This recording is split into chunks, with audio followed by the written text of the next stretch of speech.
Okay, that's chapter 5. Next up page. Chapter 5.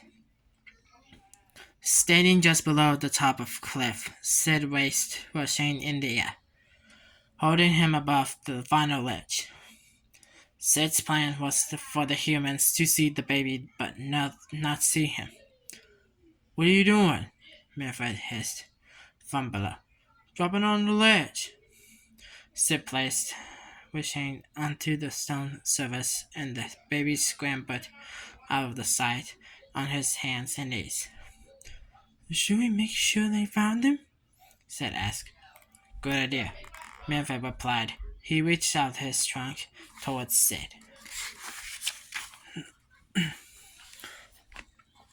No, wait, Sid began before the mammoth tossed him over the ledge.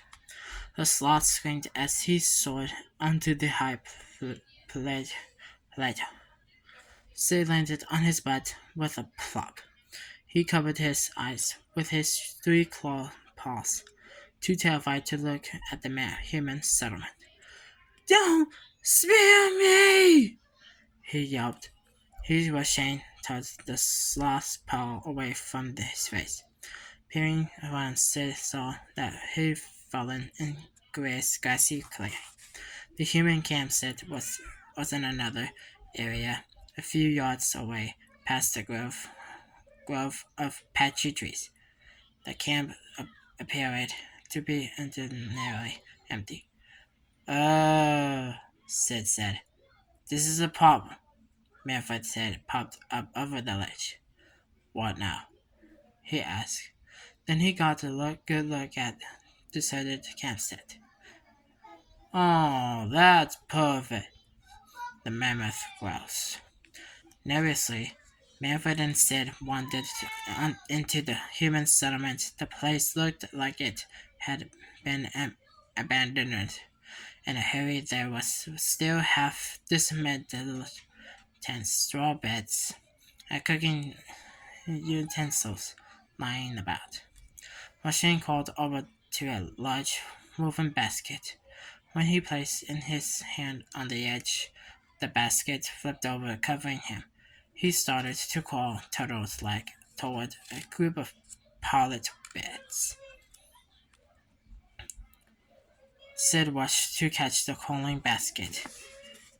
He ducked under a hanging clothesline and stepped on the tines of a wag-like tool, which popped up, bashing him in the face. While Sid staggered around dazed, Manfred watched Russian crawling out from underneath the basket. The baby ambled over to a tiny straw bed. His bed and patted it wistfully. Manfred inhaled, overwhelmed with sadness. Without his family, Rushing was truly alone.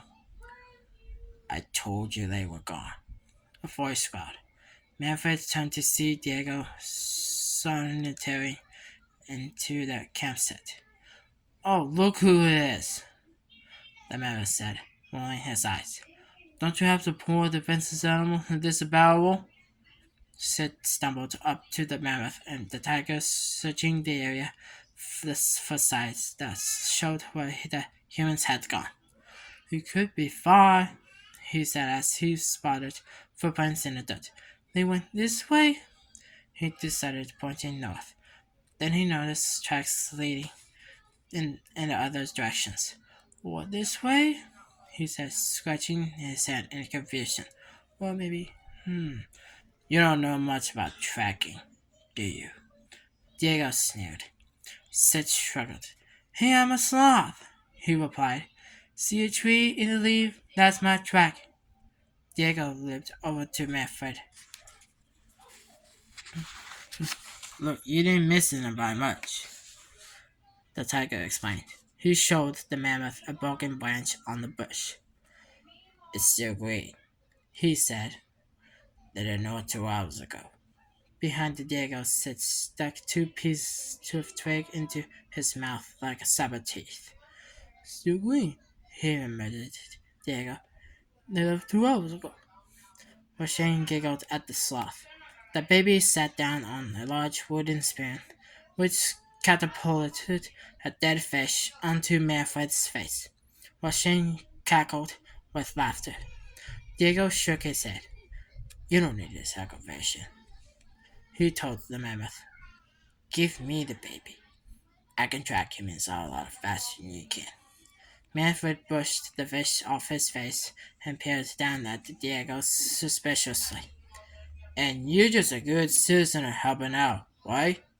Cautiously swaying his tail, Diego pointed it to be nautical land. I just know where the humans are going. Glacier Pass, Manfred said. The mammoth shrugged when Diego looked startled. Everybody knows there is someone on your side.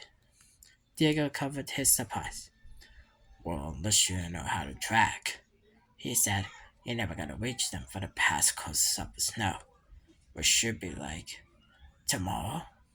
The mammoth tapped the tip of his trunk against his lips, thinking it over.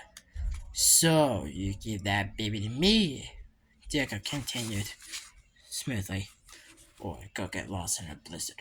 It's your choice. Manfred glanced at Sid. Sid grinned his wide, goofy smile and waved. After picking up Shane, Manfred took a step forward towards Diego. Manfred held out Shane toward the tiger, and at the last second changed his mind, stuffing the baby into Sid's muddy arms. Here's your bundle of joy, Manfred told Sid gruffly. We'll return it to the humans. Sid smiled and heard Shane. Oh, the big bad taggy waggy kids left behind, he taunted Diego, punching the tiger's muscle. Oh, poor taggy waggy. Sid, Manfred interrupted. Taggy Waggy's gonna lead the way. Sid gulped and snatched his hand away from Diego. Then he faced the mammoth. Manny, can I talk to you for a second? No, Manfred replied. The sooner we find the humans, the sooner I get rid of Mrs. Stinky Droolface. And the baby, too. With that, Manfred shambled off heading north. Diego slowly circled Sid. You won't always have the jumbo around to protect you, the Diego whispered, meditatively. And when that day comes, I suggest you watch your back, 'cause I'll be chewing on it. 'Cause I'll be chewing on it. Sid gulped again and wrapped his arms protectively around Roche. Help me, he whispered to himself. Hey, Mr. Expert Tracker, Manfred called to Diego. I've found where I can see you. Diego sprinted down the trail ahead of Manfred, leading the way. But the big side Sid waddled nervously after them, already lagging behind.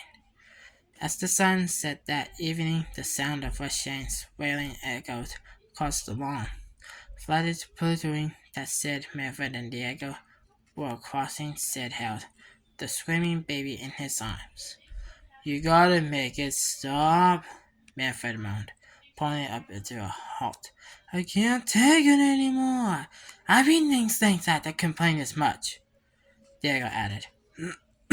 Sid tried to confront Washington, but he just cried louder. You won't stop screaming.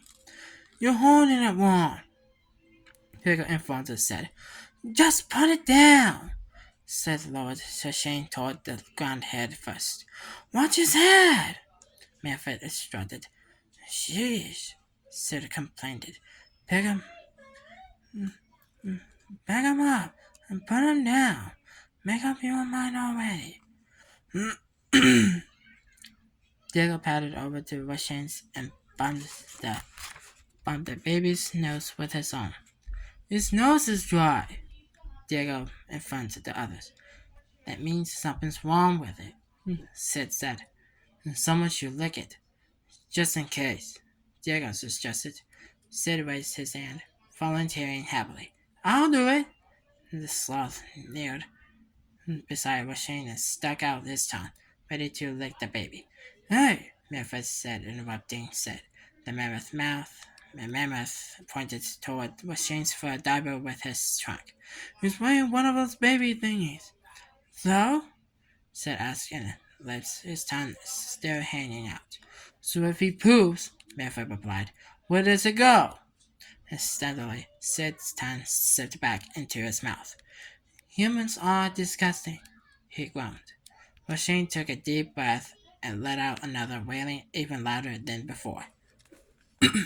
Okay, Miva said. He nodded Sid with his trunk. You, check for poop. Sid narrowed his eyes. What am I to poop to check it? Miva let out a loud snort. Because returning was your idea, he replied. And because your smallness is that big, and because I'll pummel you if you don't. A wide, goofy smile crossed Sid's face. Why else? On the ground, Machine kept crying louder and louder, sobbing fire engine wails. Now, Sid! Maverick insisted. Sid nodded. He turned his face away as far as his neck would twist, then started to remove Machine's fur diaper with a shaking hand. Ew! Yuck! Sid gasped. Ew! I mean, my goodness! Sid slided the pelt of Machine, stood up, waving the fur diaper in the air. Yuck!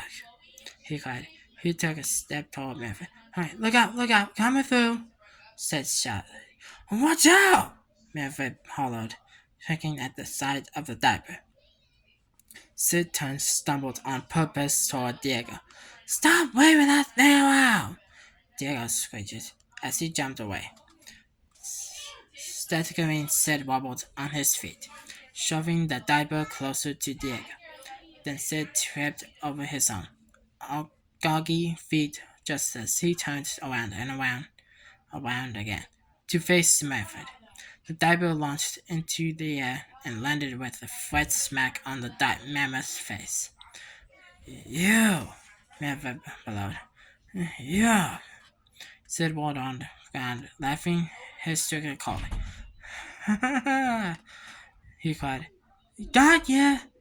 It's clean. Still clean. Still laughing. The sloth pulled himself to his feet and picked up the crying baby. Manfred bopped Sid on the head with his trunk. While the sloth was seeing stars, Machine stopped sobbing and giggled for a second. All the animals froze staring at the baby, and then Machine began to wail again. With a firm whack, Manfred bumped Sid on the head a second time. Machine giggled again. Hey, keep doing that, Diego told Manfred. He likes it. Manfred smacked Sid. Yeah, the mammoth said cheerfully. It's making me feel better, too. Sid held out Machines to Diego. Here, he said woefully. You hold him. This time, Diego swept out the paw and bashed Sid on the head. Machine trotted happily. Then the baby raised a teeny fist and bumped Sid a good one, giggling. Machine got ready to hit Sid again. But the sloth grabbed his little hand, stopping him. Instantly, the baby began to scream and cry once more. Here, turn him towards me, Diego said in a frustrated voice. As Sid put Machine down on the ground, Diego bumped the sloth out of the way. Then Diego leaned over until he was face to face with the baby. He clenched his sharp teeth together and held his eyes with his paws. Where's the baby? Diego goes in the most terrifying game of peekaboo ever. He uncovered his eyes and lunged toward, rushing with his sharp teeth gleaming. There it is! Machine hollered loud, fighting sobs. Manfred shoved again, Diego out of the way, and grabbed the baby in his trunk. Stop it! The mammoth scolded. You're scaring him! The baby's stomach rumbled loudly. I bet he's hungry, Sid said. How about some milk? Manfred asked. Sid rubbed his stomach. I'd love some. Not you, Diego hissed. The baby. Sid put his hands on his hips, looking offended. I ain't exactly like dinner right now, pal, he replied. With a growl, Diego lived very close to the sloth. You are low in the food chain, am I wrong, on you? Enough! Manfred bellowed. His loud commanded echoed across the plateau, bouncing off the walls of a faraway canyon. As the sound faded away, the animals suddenly noticed a single red green melon nestled on the ground beside some bushes. Vote! They cheered. Manfred rushed over to the melon and picked it up instantly. A funny-looking flightless bird ran up to the mammoth. It was the doo-doo bird, sort of like a little penguin with a doopy face and a large beak. The doo-doo snatched the melon off the Manfred's trunk and hurried away, dribbled around, fruit between its feet like a soccer ball. Bang! The doo-doo squawked. Bang! The bang! The doo-doo bustled around a rocky formation, disappearing from sight. Manfred, Diego, and Sid stared at one another in amazement for a long moment. Then they chased after it. That's the end of chapter 5. It's something a little short to the still.